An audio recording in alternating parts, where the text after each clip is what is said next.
किसी राज्य में एक राजा और एक रानी रहते थे। उनकी 2 बेटियां और 2 बेटे थे। उनकी एक बेटी का नाम अमावस्या और दूसरी बेटी का नाम पूर्णिमा था। पूर्णिमा बहुत ही धार्मिक स्वभाव की थी। वह हमेशा पूजा पाठ किया करती थी और गाय की सेवा किया करती थी। घर का सारा काम भी करती थी। लेकिन अमावस्या का पूजा पाठ में कोई मन नहीं लगता था। वह कभी भी न तो कोई पूजा करती न ही कोई घर का काम करती थी। दोनों बहनें एक दूसरे से बहुत प्यार करती थीं। राजा रानी का व्यवहार भी पूर्णिमा के प्रति अच्छा नहीं था। वह अमावस्या को तो चाहते थे और अपने दोनों पुत्रों से भी प्यार करते थे, लेकिन पूर्णिमासी को नहीं करते थे। धीरे धीरे समय निकलता है। राजा रानी के बच्चे बड़े हो जाते हैं। राजा अपने दोनों बेटों का विवाह कर देते हैं। अब बेटियां भी बड़ी हो रही थीं। फिर सभी लोग राजा से कहते हैं कि इनका भी विवाह कर दीजिए। राजा ने कहा, हाँ विवाह तो करना है।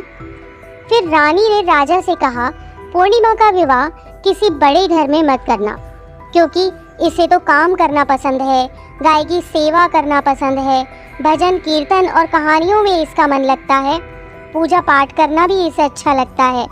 अगर यह किसी बड़े घराने में चली गई तो वहाँ यह सब नहीं कर पाएगी, इसलिए इसकी शादी किसी गरीब घर में ही कर देंगे। राजा ने कहा ठीक है, और राजा पूर्णिमा के लिए रिश्ता तलाशने लगा और अंत में एक गरीब और बहुत ही साधारण घर में राजा ने पूर्णिमा का विवाह तय कर दिया। तब रानी ने कहा, महाराज अमावस्या भी तो शादी के योग्य हो गई है, इसके लिए भी वर देखिए।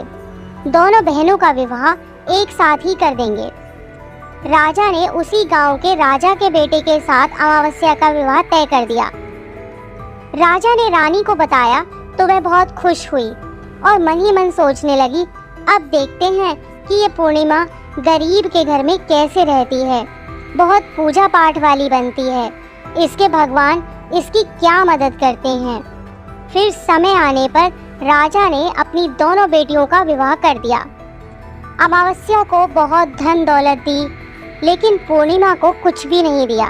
पूर्णिमा के भाई भाभी उससे बहुत प्यार करते थे, क्योंकि वह अपनी भाभियों का काम में हाथ बटाती थी। लेकिन अमावस्या उन पर रौब जमाती, उनसे अपने काम कराती, इसलिए अमावस्या के प्रति भाभियों का ज़्यादा स्नेह नहीं था। फिर अमावस्या और पूर्णिमा दोनों अपने अपने ससुराल चली गईं। एक बार की बात है, अमावस्या ने अपने घर में शिव चर्चा रखी। सबको बुलाया गया, लेकिन उसने अपनी बहन पूर्णिमा को नहीं बुलाया। पूर्णिमा अपने दरवाजे पर बैठी थी तो गांव की औरतों ने कहा, तुम्हारी बहन ने अपने घर शिव चर्चा रखी है, तुम नहीं जाओगी क्या? पूर्णिमा ने कहा, नहीं बहन, मैं नहीं जा रही, क्योंकि मेरी बहन ने मुझे बुलाया नहीं है, तो मैं कैसे चली जाऊं? तो गांव की औरतों ने कहा, नहीं बुलाया तो क्या हुआ, यह तो पूजा पाठ का काम है, तुम चलो हमारे साथ। गांव की औरतों की बात मानकर पूर्णिमा शिव चर्चा में चली गई। जब अमावस्या ने पूर्णिमा को देखा तो वह गुस्से से बोली, जब मैंने तुम्हें बुलाया ही नहीं था तो तुम मेरे घर कैसे आ गई? अब आ ही गई हो तो चुपचाप एक जगह बैठी रहना, इधर उधर मत घूमना। उसने पूर्णिमा की गरीबी का भी बहुत मजाक उड़ाया। पूर्णिमा की आंखों में आंसू बहने लगे। वह भगवान शिव से प्रार्थना करने लगी कि हे भगवान, मुझ पर आप कब कृपा करोगे? आखिर मेरा कसूर ही क्या है? क्या पूजा पाठ करना, गाय माता की सेवा करना और काम करना गलत है? भगवान अब तो मुझ पर रहम करो। इस तरह वह भगवान से विनती करने लगी। शिव चर्चा पूरी हो गई और अमावस्या ने सबको प्रसाद दिया, लेकिन पूर्णिमा को प्रसाद नहीं दिया। वह वहाँ से बिना प्रसाद के वापस आ गई। वह रास्ते में सोचती है कि घर पर बच्चे प्रसाद मांगेंगे तो मैं उन्हें क्या कहूँगी। फिर उसके मन में एक विचार आया कि क्यों ना अपने भाई भाभी से ही मिलकर आ जाऊं। वह अपने पति और बच्चों को बताकर अपने मायके जाने के लिए निकल गई। चलते चलते उसे एक तुलसी का पेड़ मिला। वहाँ एक चबूतरा बना था जिस पर एक बूढ़ी माई बैठी थी। उस बूढ़ी माई ने पूर्णिमा से कहा, बेटी तुम कौन हो और कहाँ जा रही हो? तब पूर्णिमा ने बूढ़ी माँ को अपना परिचय दिया और फिर बूढ़ी माँ ने कहा, बेटी देखो, मेरा तुलसी का पौधा सूखा जा रहा है, इसमें थोड़ा जल डाल दो और चबूतरे की भी धुलाई कर दो तो थोड़ी ठंडक मिलेगी। पूर्णिमा ने बहुत अच्छे तरीके से चबूतरे को धोया, तुलसी में जल दिया और तुलसी की पूजा की। उसने बूढ़ी माँ को भी स्नान कराया और उनके चरण दबाए। फिर पूर्णिमा ने कहा, माँ जी और कोई काम हो तो बता दीजिए, अगर नहीं है तो क्या मैं जाऊँ? तो बूढ़ी माँ ने कहा, नहीं बेटी, और कोई काम नहीं है, अब तुम जाओ, और उसे खूब आशीर्वाद दिया। लेकिन तुम अपने मायके से लौटते समय मुझसे मिलकर जाना। उसने कहा, ठीक है माँ, और वह आगे चल पड़ी। चलते चलते रास्ते में उसे एक शिव मंदिर मिला। वहाँ भी एक चबूतरा था, उस पर एक बूढ़े बाबा बैठे हुए थे। वे और कोई नहीं, स्वयं शिव भगवान थे। लेकिन पूर्णिमा उन्हें पहचान नहीं पाई। बूढ़े बाबा ने कहा, तुम कौन हो बेटी? तो पूर्णिमा बोली, क्या बात है बाबा? बाबा ने कहा, बेटी क्या तुम इस मंदिर की सफाई कर दोगी? बहुत गंदा हो गया है, और चबूतरा भी धो देना। मेरे नहाने के लिए 2 बाल्टी पानी भर दो तो तुम्हारा बहुत एहसान होगा। पूर्णिमा ने खुशी खुशी बाबा के सारे काम कर दिए और भगवान शिव की पूजा की। थोड़ा और आगे चली तो उसे काली माता का मंदिर मिला। काली माँ भी एक बूढ़ी माँ के रूप में वहाँ बैठी थी। काली माँ ने कहा, बेटी कौन हो? तो पूर्णिमा ने अपना नाम बताया और कहा, क्या बात है माँ जी? तो बूढ़ी माँ ने कहा, बेटी जहाँ सब पूजा पाठ करके तो चले जाते हैं, कोई मंदिर साफ नहीं करता। देखो मंदिर कितना गंदा हो गया है, जरा इसकी साफ सफाई कर दो।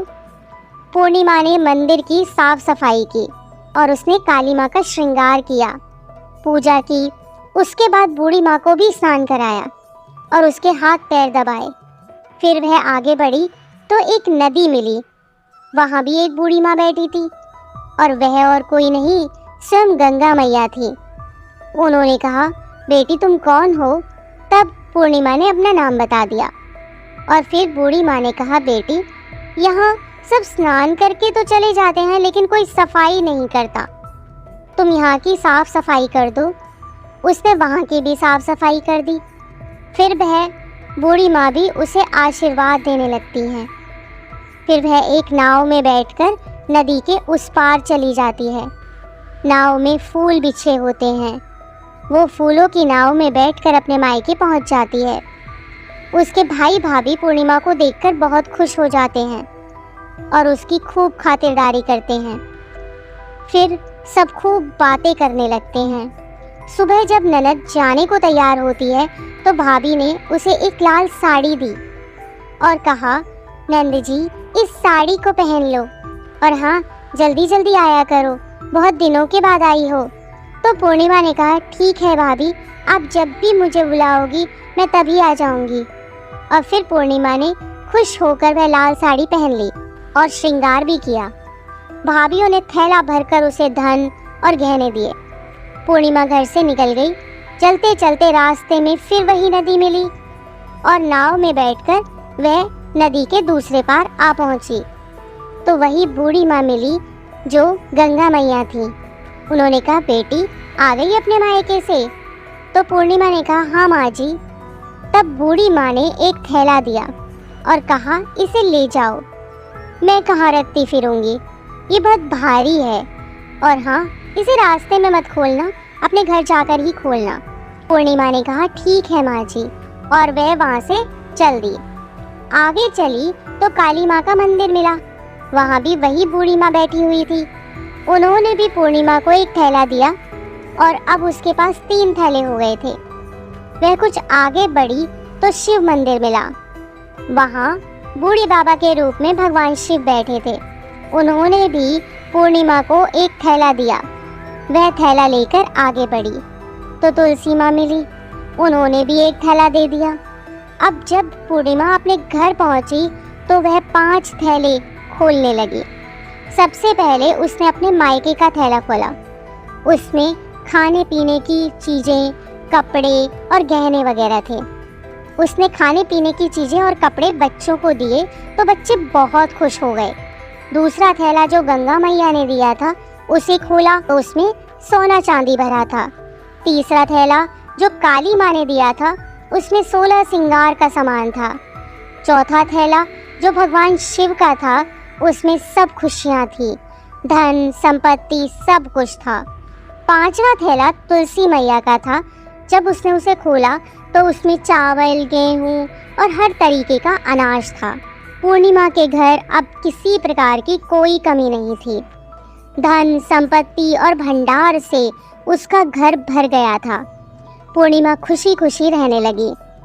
एक दिन पूर्णिमा ने सोचा क्यों ना मैं अपने घर शिव चर्चा कराऊं। फिर पूर्णिमा ने शिव चर्चा रखी, सबको बुलाया। वह अपनी बहन के घर भी गई बुलावा देने। जब अमावस्या अपनी बहन के घर शिव चर्चा में आई तो उसके घर में धन दौलत देखकर आश्चर्य में पड़ गई। फिर अमावस्या ने पूछा, तुम्हारे पास इतना धन दौलत और वैभव कहाँ से हो गया?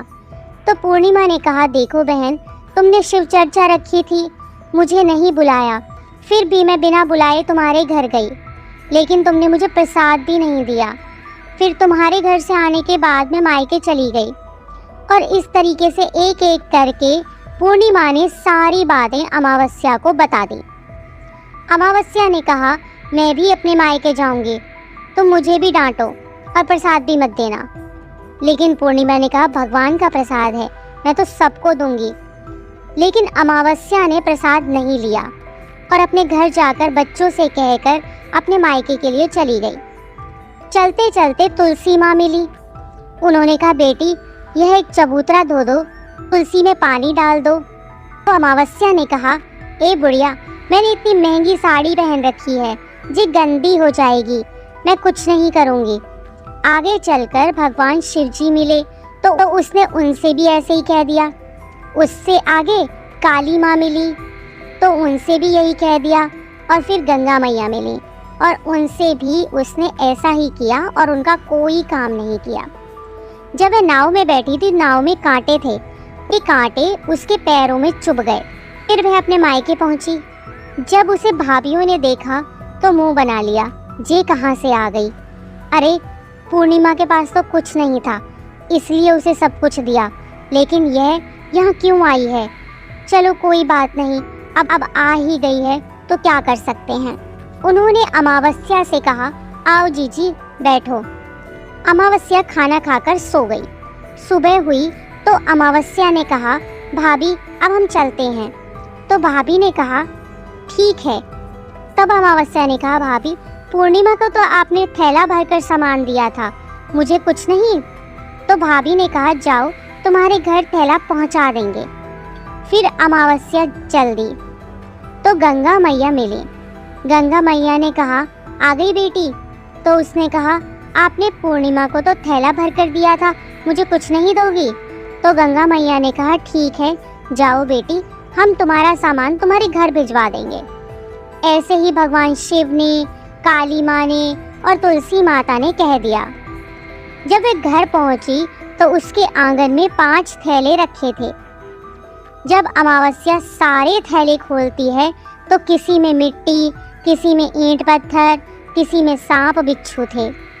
उसने अपना माथा पीट लिया और कहा, हे भगवान, हमें मायके में भी कुछ नहीं मिला और इधर भी कुछ नहीं मिला। फिर अमावस्या दौड़कर पूर्णिमा के पास जाती है और कहती है, तुझे इतना सब मिला लेकिन मुझे तो कुछ भी नहीं मिला। तो पूर्णिमा ने कहा, जब मैं मायके जाती हूँ तो भाभीियों की मदद करती हूँ, तुमने तो भाभीियों की मदद कभी नहीं की, तो भाभी तुमको क्या देती? गंगा मैया को भी तुमने ठुकरा दिया, शिवजी, काली माँ और तुलसी माँ सबको ही तुमने ठुकरा दिया, इसलिए भगवान ने तुम्हें कुछ नहीं दिया। अमावस्या कहती है, बहन मुझे माफ़ कर दो, मैंने सदा तुम पर अत्याचार किए हैं, लेकिन इसमें मेरा कोई कसूर नहीं था। तुम मुझे भी विधि बतलाओ जिससे मैं भी भगवान की भक्ति करके सब कुछ पालूंगी। तो पूर्णिमा ने कहा, बहन देखो, 3 ही बातें हैं ज्ञान की। पहली, सब पर दया करना, दूसरी चर्चा करना और तीसरी है 108 बार ओम नमः शिवाय का जाप करना। बहन, भगवान ने जो 3 सूत्र दिए हैं वे प्रसाद के रूप में स्वीकार कर लो। और हृदय में बसा लो। मैंने सच्चे मन से भगवान का पूजा पाठ किया, सबकी मदद की, सबका काम किया, इसलिए मुझे सब कुछ मिला। और तुम्हारे पास जो भी था वह भी खत्म हो गया। अमावस्या अपने घर गई और खूब पूजा पाठ करने लगी और भगवान शिव से उसने मन ही मन माफ़ी मांगी। इसी प्रकार की अन्य व्रत एवं पौराणिक कथा कहानियों के लिए हमारे चैनल को सब्सक्राइब और शेयर करें, ताकि आप भी दूसरों तक इन्हें पहुंचाकर धर्म लाभ प्राप्त कर सकें।